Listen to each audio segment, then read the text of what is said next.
The Imperfectionist. There you go. And this is let me get the album cover. That's how it's spelled. Oh, that's beautiful. Thank you. I see the soul. Yeah, that was a big part of it. I've always been a person that likes to not wear their heart on their sleeve, but everything that I do has to have a meaning. Like I don't ever want to get to the point where I'm just doing something to say that I did it. Like it needs to have a reason. There needs to be some rawness and authenticity to it. Like when I came on this earth, I was like, I want to be a good person. I want to make a difference. I want to inspire people. And I want to change lives in whatever shape or form that looks like. What really sparked the, okay, I've got to make this? And like every obstacle you came to, just thought about this one thing, you had to make something for it.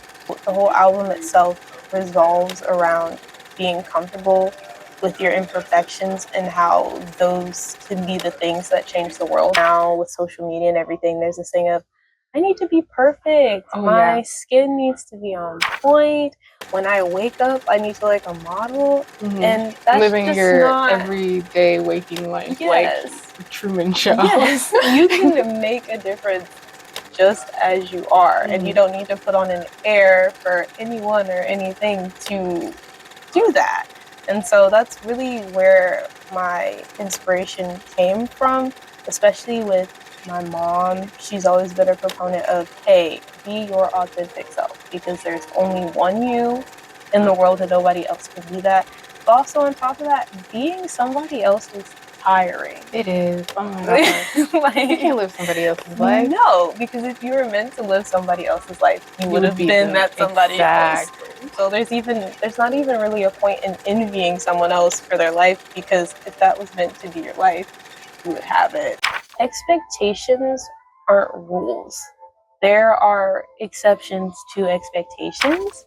When you're optimistic yet realistic, you understand that perfection is not real. Like, it's a concept that we have, but attaining it in itself is super unrealistic. Perpetuating of the perfectionism too, that like if things aren't perfect, then I'm just gonna absolutely destroy it all. Yeah. Like, that's the worshipping of a perfect life. Yeah. It even comes down to destroying yourself. That's why I'm like really a proponent of, hey, what are your imperfections and how can you use those to better the world? Because it's sad to see that people are kind of berated for their imperfections. Of course, like, just hammer them out. Yeah, people, instead of loving people through them to get them to, use them for good, they will try and hammer it out to the point where they don't believe in their own worth.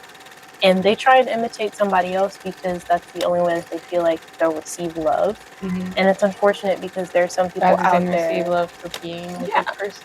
Because unfortunately there are some people out there who have love on condition. So if you do this for me, if you do it this way, if you live like this, if you and achieve then they get this, to that and you realize, oh, you still don't love me because that's not how love works. Yeah, and you also realize I've been going back to kind of what I was saying earlier. I've been living somebody else's life because they've told me that I need to do these things to succeed, but that's their version of success. Exactly. What is my version? And that may be similar, that may be different, or, success in your eyes may not be what the world perceives as success. Because as far as I've seen, just from being here for a short while, I haven't been here that long, so I can't say too much. Exactly. But from what I've experienced, success is you have a lot of money, you have a lot of cars, you have wealth, you can go anywhere you want, you can vacation,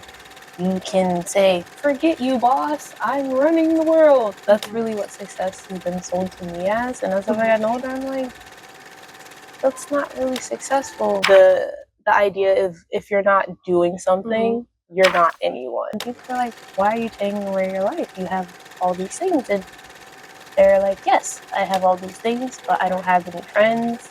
I don't have any community.